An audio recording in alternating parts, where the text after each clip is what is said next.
చంద్రబాబు నాయుడు గారు ఎంత టాలెంటెడ్ రా అంటే నిన్న యోగా కార్యక్రమం పెట్టినాడు.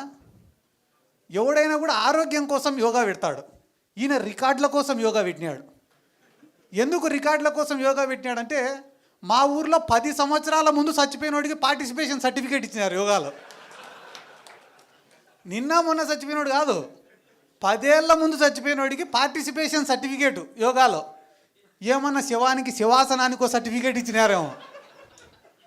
అంటే ఏం చేసినా కూడా దాంట్లో స్కామే ఉంటుంది తప్ప ప్రజల గురించి ఆలోచించి వాళ్ళు ఏమి కూడా చెయ్యరు.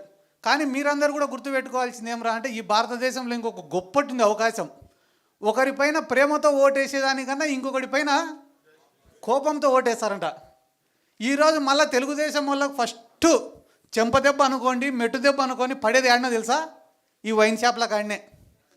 ఒరే వైన్ షాపులు వచ్చినాయి, ఇంకా మన గల్లాపేట నిండుతుంది, మన జోబులన్నీ నిండుతాయని అందరు వేసినారు ఆ టెండర్లు. నీకు 10 రూపాయలు ఇచ్చినాయి అనుకో, ఇద్దరిని తినమంటే ఎంత తింటాడు? ఒక్కొక్కడు 5 రూపాయలు తింటాడు. కానీ 10 రూపాయలు ఇచ్చి 10 మందిని తినమంటే ఒక్కొక్కరికి 1 రూపాయి వస్తుంది. ఈరోజు ఒక నియోజకవర్గంలో 10 బెల్ట్ షాపులు 10 వైన్ షాపులు పెట్టినారు. ఫస్ట్ తెలుగుదేశం వాడిది అనేది తెలుగుదేశం కార్యకర్తలే, వేరే ఎవడిది అన్నాడు. అది ఎప్పుడు తెలుస్తుంది? 2 ఏళ్ల తర్వాత లెక్కలు వేసుకునేప్పుడు తెలుస్తుంది ఎంత బొక్క పడింది అనేది. ఇప్పుడే తెలియదు. ఎందుకంటే నేను కూడా మా ఊర్లో ఒక ఏరియా ఉంటుంది, షికారిపేట అని ఒక ఏరియా ఉంటుంది మా ఊర్లో. ఆడ పాపం వాళ్ళు సారాయి కాసుకొని బతుకుతుంటారు.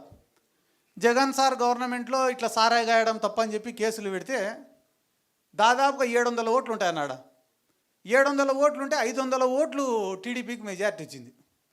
నేను అడిగినా, ఏరా ఇన్ని పథకాలు ఇచ్చినారు, ఈ మీరందరూ పేదరికంలో ఉంటే కూడా ఇన్ని స్కీమ్లు ఇచ్చినాడు జగన్ సారు, ఏరా 500 మెజార్టీ ఇచ్చినారా మీరు టీడీపీ వాళ్ళకంటే, అన్న మమ్మల్ని సారాయి కాసుకొనిలే, అందుకే మేము బెయిలే ఈసారి అంతా మూకుమ్మడిగా టీడీపీకి వేసినాము అన్నారు. సర్లే మొన్న ఒక కోర్టు వాయిదా ఉంటే పోతేనే పలకరించేదానికి వచ్చినారు.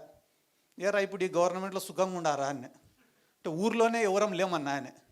ఎందుకురా అంటే 99 రూపాయలకే మందు దొరుకుతుంటే ఇంకా సారాయి తాగేటోడు ఎవడన్నా. అంటే నువ్వేం తప్పు చేయాల్సిన అవసరం లే, ఉన్న ప్రభుత్వమే వాడి నెత్తి మీద వాడే టోపీ పెట్టుకునే రోజులు దగ్గరలోనే ఉండేవి. ఇక్కడ ఉన్న వాళ్ళకి చాలా మందికి కూడా నేను చెప్పేది ఏమరా అంటే, ఏమి లేని కుటుంబాల నుంచి వచ్చి కష్టపడి ఎదిగిన వాళ్ళు ఉన్నారు, రాజకీయ నేపథ్యం నుంచి వచ్చిన వాళ్ళు ఉన్నారు, పేదరికంలో ఉన్నా కూడా ప్రజల పక్షాన పోరాడి వచ్చిన వాళ్ళు ఉన్నారు, నిజాయితీగా ఒక పార్టీనే నమ్ముకొని ఒక నాయకుడిని నమ్ముకొని పైకి వచ్చిన వాళ్ళు ఉన్నారు, బాగా మాట్లాడే వక్తలు ఉన్నారు. కాబట్టి అన్ని రకాల వాళ్ళు ఇక్కడే ఉన్నారు. కాబట్టి అందరికీ నేను చెప్పేది ఒకటేనా, చాలామంది నాయకుల్ని చూసినాం ఇప్పటి వరకు.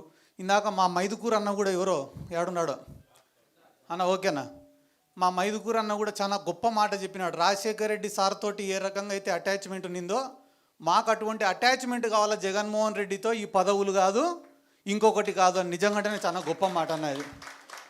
ఎందుకంటే మేము కూడా పనిచేసే జగన్ సార్ ఎప్పుడైనా కూడా శబాష్ అని చెప్పి భుజం తడితే చాలు తప్ప వేరే పదవి కూడా మేము ఎవరం కూడా ఆశించడం లేదు. ఎందుకంటే ఆయన పైన ఇష్టంతోనే అందరం కూడా పనిచేస్తున్నాం. ఎందుకంటే నాకు కూడా చాలా ఉదాహరణలు చెప్తారన్న రాజశేఖర్ రెడ్డి సార్ దగ్గర నుంచి. ఎందుకంటే ఒక వెల్ఫేర్ స్కీమ్స్ డెవలప్మెంటే కాదు రాజకీయం అంటే. రాజకీయం అంటేనే ఒక ఎమోషనల్ బాండింగ్. సిద్ధార్థ రెడ్డి అంటే రే మావాడరా అని దగ్గర తీసుకునే రోజే మనం రాజకీయంగా గెలిచినట్ల.